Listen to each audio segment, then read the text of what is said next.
This episode of the Burnout Recovery Podcast is brought to you by MEGA, your medical indemnity partner.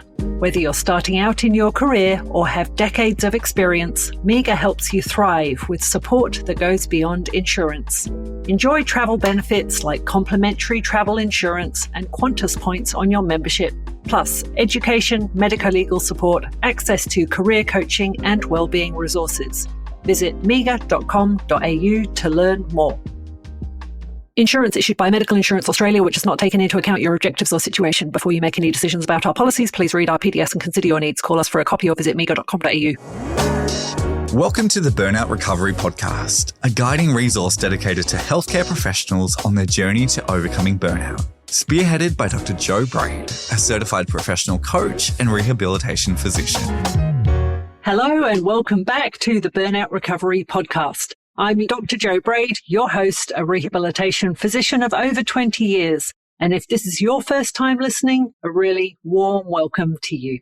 Today, this is episode number 193. And today we're looking at something I've been sitting with in 3 completely different rooms that I've been a part of in the past month. A research office presentation I delivered, a group of emergency department trainees, and this week on Monday night, I had a Zoom call with a small group of doctors who've all left full-time clinical medicine to build something else. I'm talking about different sectors, different job titles, and completely different daily realities.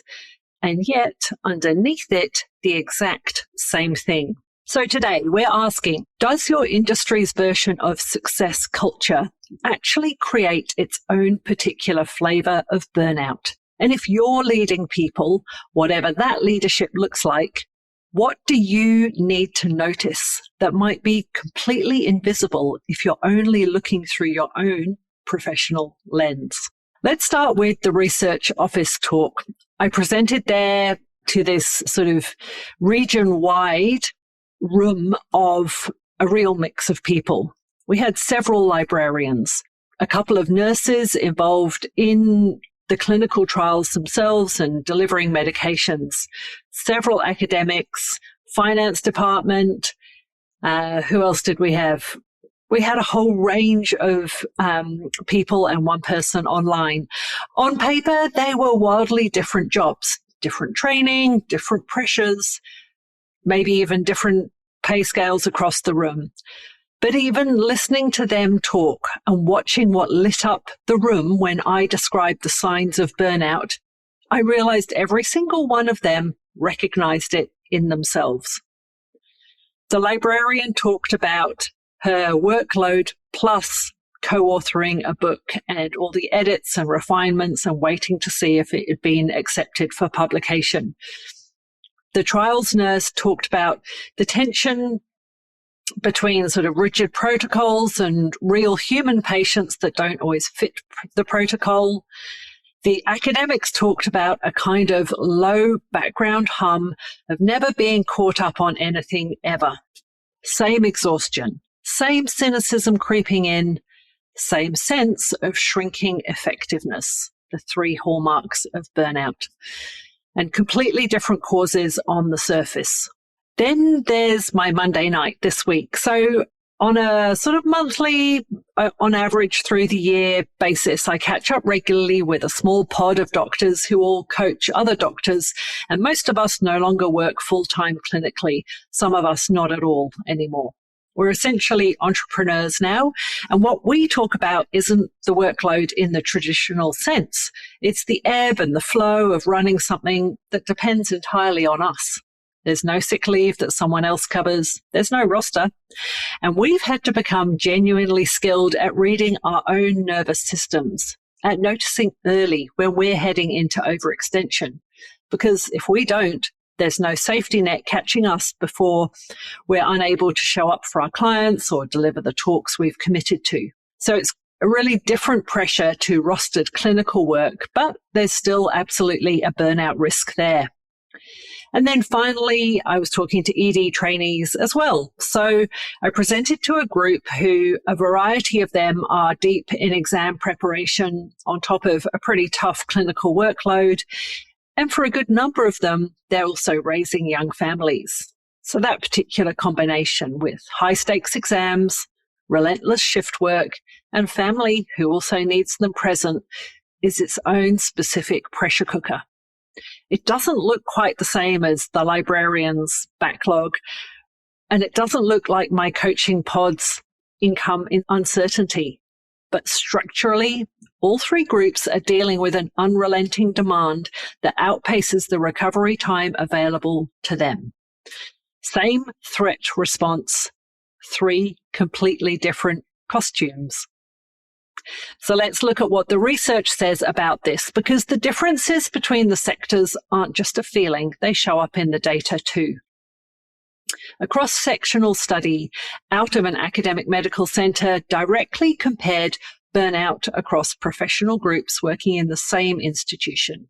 So we had doctors, nurses, residents, as in junior doctors, and biomedical scientists. And here's what was interesting. It wasn't that one group burned out more than another overall. It was that burnout showed up differently by role. Doctors had higher rates of personal and patient-related burnout. Nurses were at elevated risk across the board. The trainee doctors carried more work-related burnout specifically. And the biomedical scientists, the researchers and the academics in that mix showed higher rates of what's called client or stakeholder-related burnout. Essentially, the exhaustion tied to the pressure of funding bodies, publication demands, and institutional expectations rather than direct patient contact. Different flavor, same underlying features of the burnout syndrome. On the training side, research into emergency medicine residents has found that the burnout risk actually climbs the further through the training someone gets, not the other way round. You'd think confidence and competence would buffer people as they progress, but the accumulation of years of relentless exam plus workload pressure seems to outweigh that. And this is exactly the population I was standing in front of. And then there's the entrepreneurial end of things, which is where my coaching pod sits. A recent multi-university study led by Lehigh University in Pennsylvania looked specifically at founders and business owners and found something genuinely useful for anyone building something outside a traditional employed structure. Entrepreneurs who set clear work-life boundaries for themselves reported dramatically lower burnout. 45% of boundary setters reported low burnout compared to just 6% of those who didn't set boundaries. And on the flip side, non-boundary setters were almost 3 times more likely to report high burnout. The same study found that access to mentors and peer community made people roughly 50% more likely to report strong resilience, which incidentally is exactly what this Monday night Zoom call is doing for all of us. So here's the thread running through all of it. The trigger can look completely different by sector, workload volume in nursing, funding pressure in academia, income uncertainty in entrepreneurship, exam plus family load in medical training. But the nervous system's response, and crucially what actually protects against it, the boundaries, community, and some sense of control is remarkably consistent. So let's get on to some practical tools now. If you're leading people, whether that's a formal team, a research group, a training program, or simply someone who others look to, here's how to use this through the 4 pillars. Mindset. Stop assuming your own version of burnout is the template for everyone around you. If you're a senior clinician leading a mixed team, the trainees' burnout may be exam and family driven. The admin leads may be workload and invisibility driven. The researchers may be funding and publication driven. The mindset shift is asking, not assuming, what does burnout actually look like for this specific person in this specific role, rather than projecting your own experience onto theirs. Support. Building cross-sector or cross-role listening into how you lead.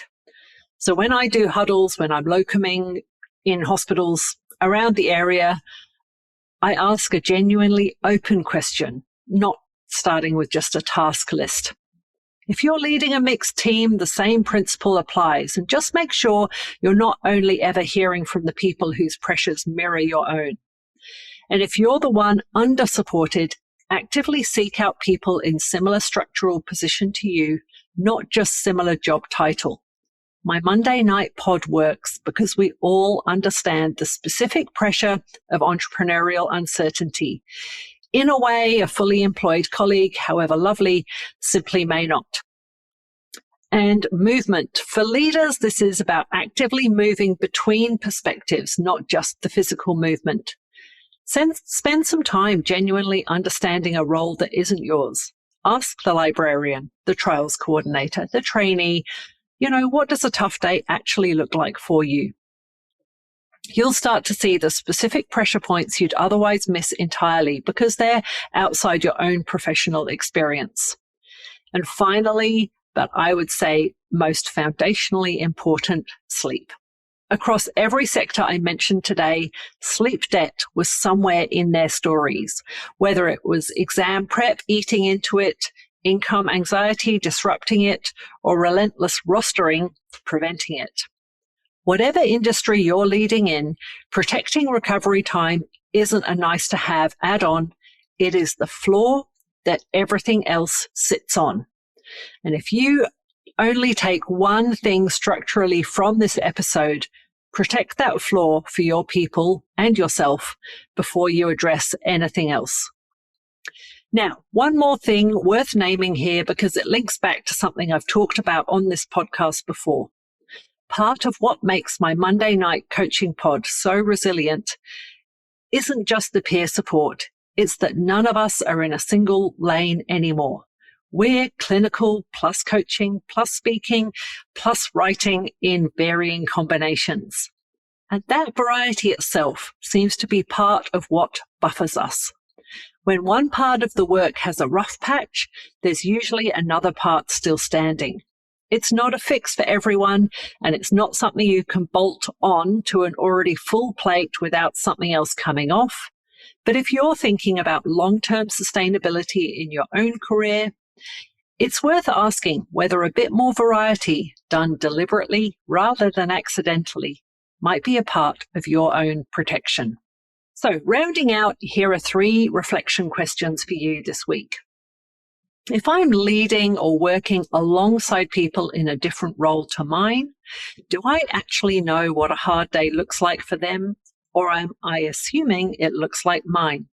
What's the specific trigger, not the generic word burnout, but the specific trigger driving stress for people around me right now? And thirdly, is there one boundary I could set this week that would move me from the no boundary group to the boundary setting group the research points to? Your action step. Pick one person in your world whose professional pressures are genuinely different from yours, a different role, a different sector, and ask them directly what a hard day looks like for them. Just listen. No fixing required. And if this resonated, share it with someone leading a mixed team this week. It might change how they read the room. Now, if you want ongoing support, building a sustainable career and growing your strength of creating boundaries, I have created a new digital download called No is a Full Sentence. It is my brand new boundary scripts for clinicians and healthcare professionals. If you want to take a look at that, I'll put a link into the show notes for that, and you'll find it on my website as well. So this is something new. It's a digital download. You don't have to schedule coaching with me, and you don't have to be in the room where I might be speaking. I want to make something extra for you to be able to use some of these strategies that I talk about so much in my podcast. Otherwise, I've got my Sunday long game, my weekly newsletter available at drjobraid.com/subscribe. Next week, I am delighted to bring to you a conversation I recorded just last week with the wonderful Tracy Izard. And her work has shaped so much of what I've been talking about in the podcast since I went to Italy in May this year. You won't want to miss that one. Until then, be human first. Everything else will follow. Thank you for listening, and I'll see you next week. Ready to take the next step in your burnout recovery journey? Visit drjoebraid.com for free resources, all 150 plus podcast episodes, and information about my keynote speaking. Links are in the show notes. Your well-being matters. Protect the asset that is you. Be your best you. Rely on MEGA for your protection and support, serving doctors for over 125 years through insurance, education, medical legal advice, and member benefits designed to help you thrive and succeed. Insurance issued by Medical Insurance Australia, which has not taken into account your objectives or situation. Before you make any decisions about our policies, please read our PDS and consider your needs. Call us for a copy or visit mega.com.au.